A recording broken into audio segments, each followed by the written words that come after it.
Salut les amis et bienvenue à votre chaîne L'astrologie déchiffrée. Aujourd'hui, nous allons parler du signe de la balance. À tout de suite.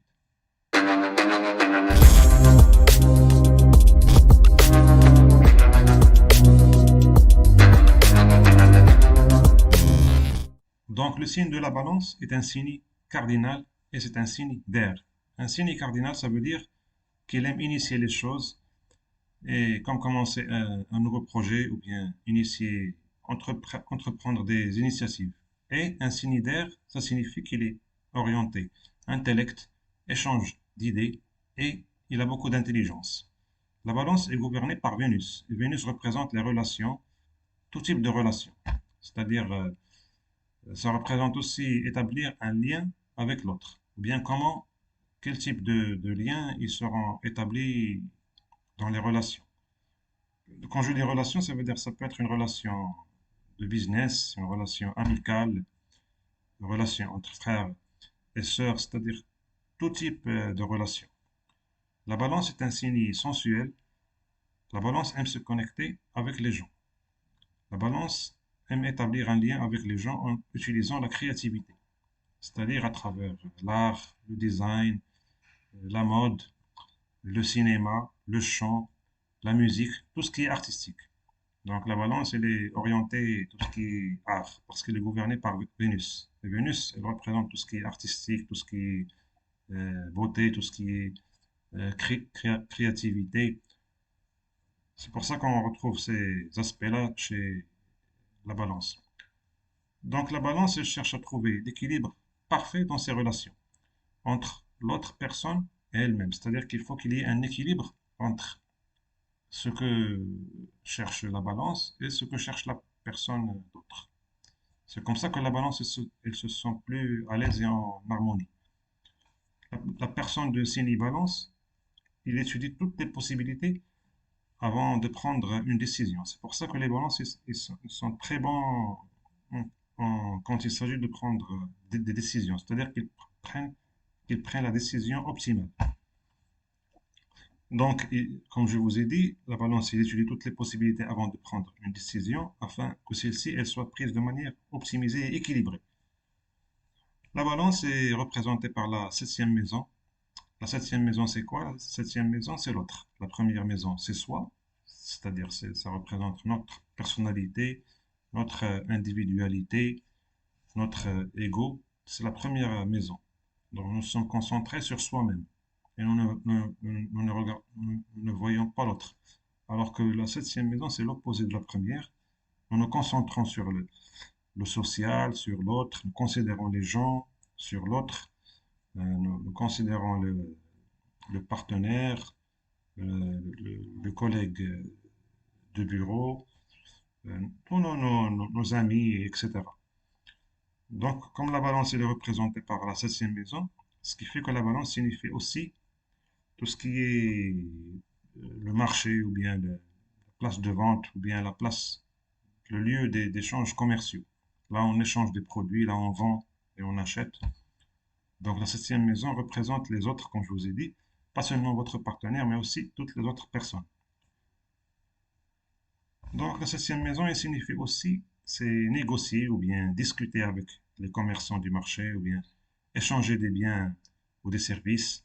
Le signe de la balance, comme vous le savez, il est représenté par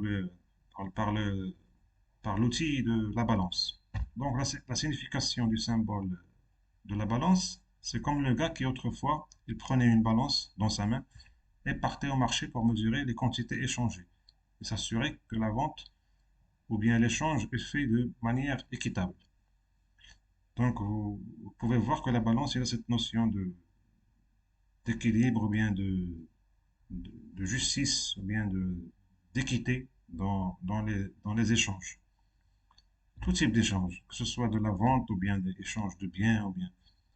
La balance, il est conscient de ses responsabilités sociales et il a une opinion sociale précise.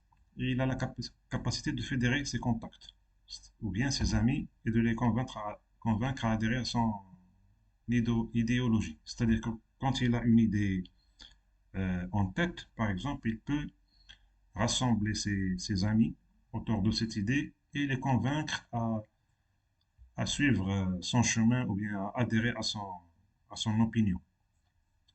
Donc là, nous avons vu quelques caractéristiques du signe de la balance. Là, nous allons discuter du soleil, ce que ça veut dire le signe du soleil, et nous allons discuter du fait d'avoir le soleil en balance. C'est-à-dire quand vous êtes de signe balance. Donc le soleil, c'est quoi? C'est la lumière, c'est notre personnalité, c'est la vision, c'est-à-dire le chemin que nous arrivons à visualiser devant nous, la clarté, l'autorité, le gouvernement et tout ce qui est au centre d'un système, comme par exemple au centre du gouvernement, vous avez un chef de gouvernement. Là, ça représente l'autorité qui dirige, c'est le soleil. Le soleil représente notre père, la relation avec notre père. Le soleil est aussi votre carrière et votre vision dans la vie. C'est aussi ce qui donne structure à votre corps. Ce sont les os et le cœur. Le soleil, il est aussi notre âme et notre santé. C'est aussi ce que notre ego est supposé faire dans cette vie. La balance est aussi quelqu'un qui est un signidaire, ça veut dire qu'il contrôle les idées et l'intellect. Les autres signidaires, ce sont Gémeaux et Verseau. Pour vous donner un exemple, si on prend par exemple le signe du Gémeaux, qui est un signidaire mutable, la différence entre Gémeaux et Balance, c'est que Gémeaux, il a beaucoup d'idées qui arrivent à la fois. Et la tête du Gémeaux, comme il est gouverné par Mercure, il a beaucoup de stimulation. Donc il y a beaucoup d'idées et parfois il a du mal à cerner quelle idée prendre en premier. Alors que la Balance, c'est un signidaire cardinal, il y a une idée qui arrive à la fois. Cette idée, elle arrive, elle est exécutée immédiatement. Il n'y a pas cet aspect-là de dispersion ou bien comme le Gémeaux. Non, lui, il a une seule idée, il vient, il est exécuté. Il est exécuté. Donc c'est ça la différence entre Balance et Gémeaux.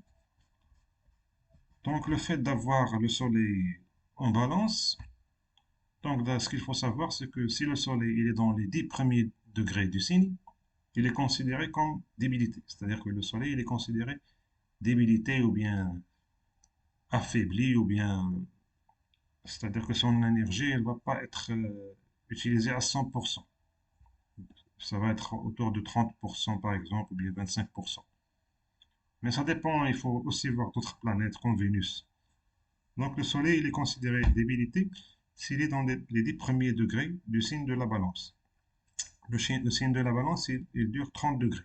Donc s'il est dans les 10 premiers, il est considéré débilité. S'il est dans les 20 derniers degrés, il n'est pas considéré comme débilité.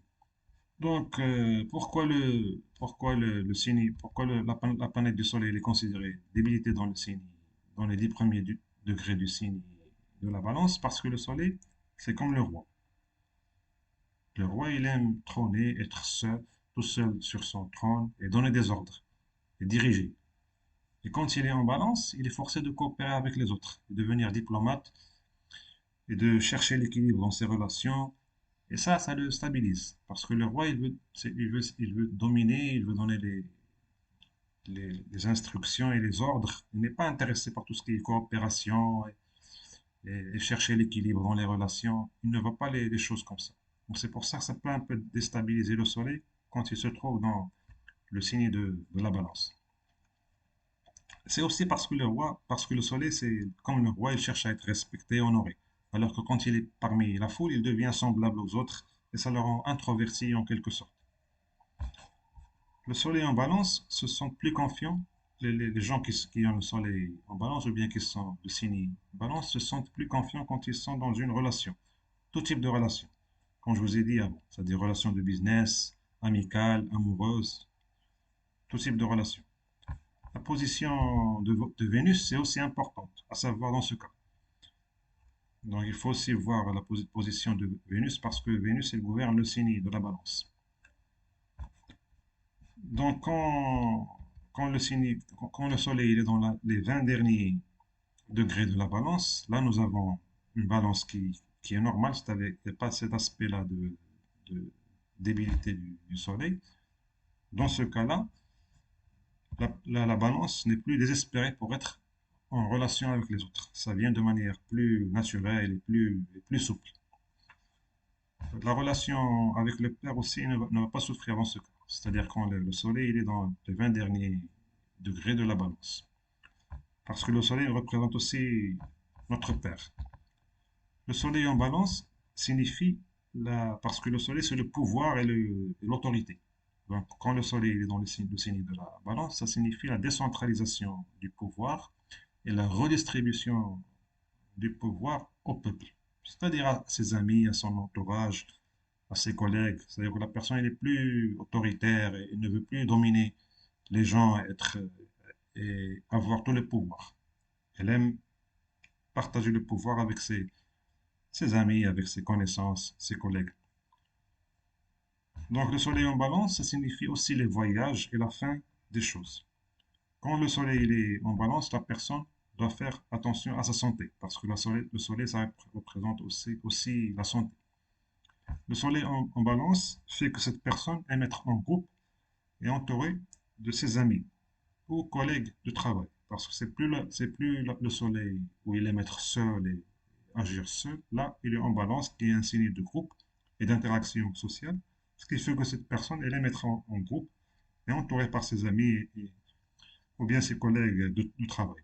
J'espère que vous avez trouvé ce contenu intéressant. Si c'est le cas, abonnez-vous à la chaîne et mettez un j'aime pour permettre à la chaîne de se développer. À la prochaine.